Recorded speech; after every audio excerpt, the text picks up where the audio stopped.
Welcome on this sunny afternoon. We're out here in the backyard. We're gonna do some backyard bushcraft. We're gonna practice some survival-ish skills. So, although it's sunny right now, it has been raining all night long and all morning long and into the afternoon. So the plan is we're gonna go find us some dead standing cedar, buck us up a couple feet of it, split it, feather it, and try to get it lit on fire. Should be some good practice just because it's been raining so much. Just good practice, good exercise to get that lit up. Come along, we'll see what we can't do wrong.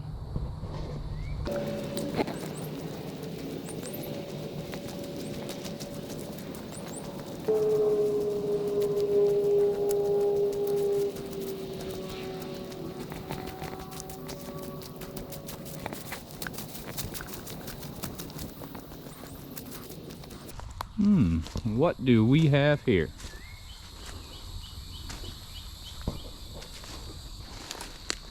We got some good lengths here where we don't have any knots. It's nice and straight. So let me go ahead and get the saw out and we'll cut us up a couple feet of this and haul it off to camp.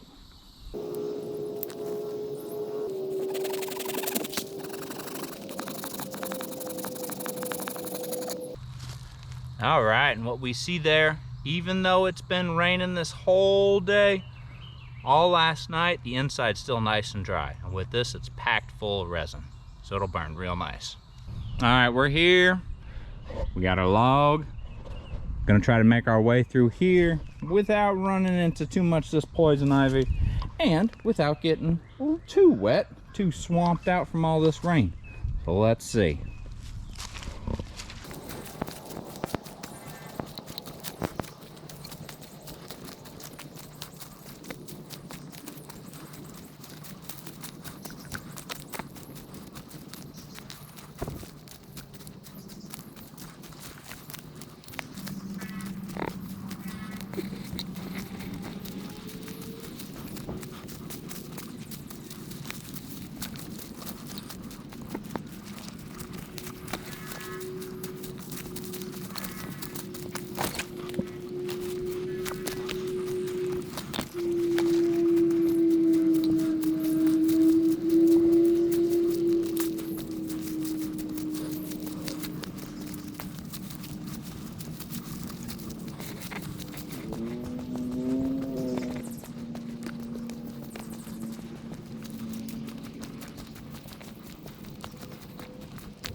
All right, so we'll go ahead and probably split this up into 2, maybe 3 pieces, and then we'll at the very least quarter it, but more than likely the part that we're actually gonna feather, which I'm thinking is gonna be this lower section, we'll probably even break it down to even smaller pieces than that.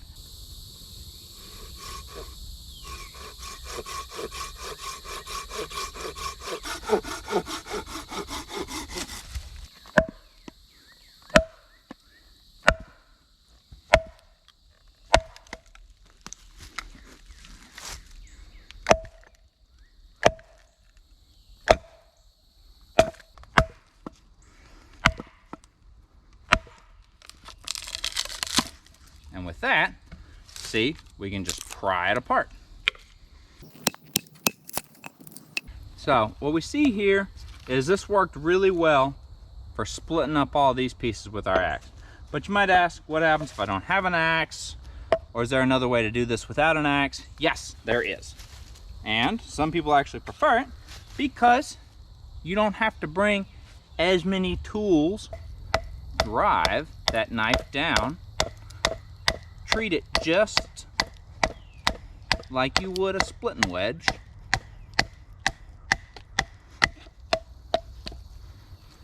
Until we get down to the end, and just like that, we split it up.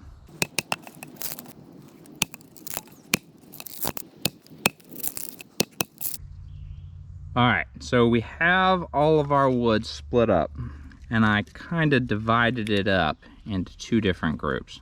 Like as you can see right here, with the grain, and even looking on the outside, and with this, you can see this is gonna be really knotty, and it's not gonna be smooth to make our feathers, or at least not as smooth as something like this over here would be. This, you can see it's got a little knot right there, potentially one right there, but we can shave right through that as we go down with our knife and make our feathers. So let's go ahead and feather this one, I don't know, maybe like 3 or 4 total up, and then we can try our luck at getting the fire started with it.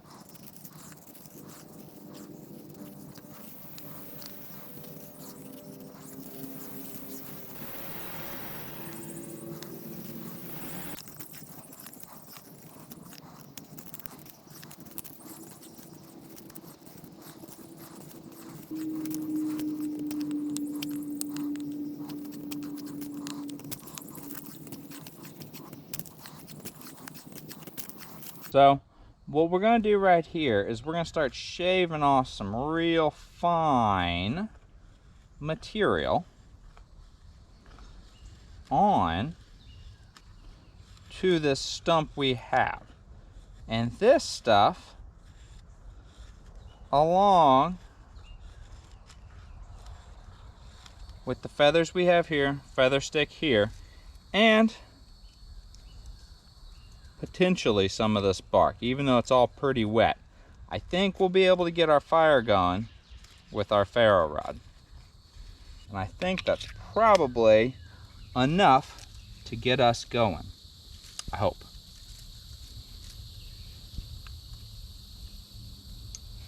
But we have extra we're going to add to it sitting right here. We have a feather stick right here we'll transfer it to. And then everything else is waiting over here in our fire pit that we'll try to bring it over to real quick to get her going.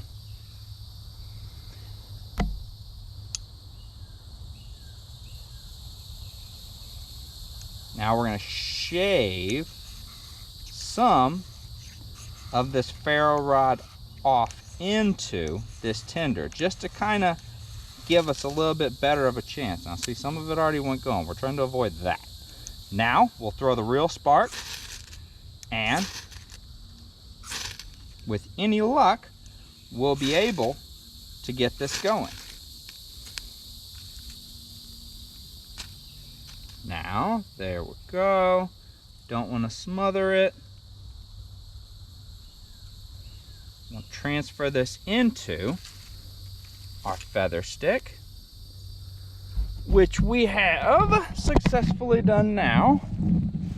We'll bring that over to our other fire pit, where we can use that to light our remaining feather sticks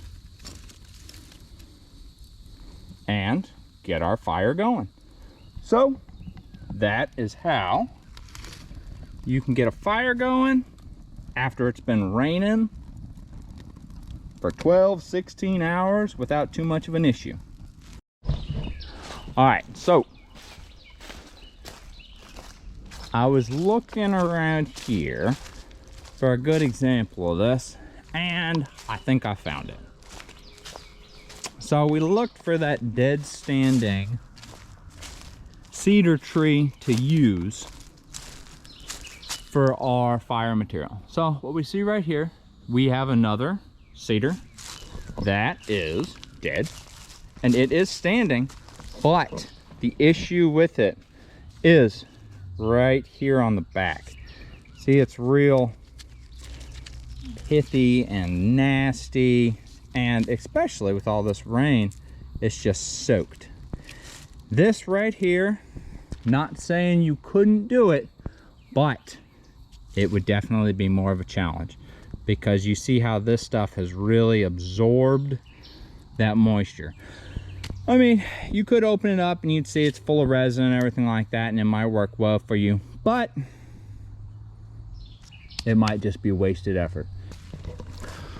So I guess with that, we went through a little bit of a example how to get a fire started when it's been raining for a while, even though it's not raining anymore. Everything was soaked, but we successfully got our fire started using just a ferro rod. And of course, if you use a lighter or you use storm matches, regular matches, whatever, that process of getting that initial spark, initial fire going is going to be even easier. So I appreciate y'all watching, and thanks for coming along and seeing what we can't get wrong.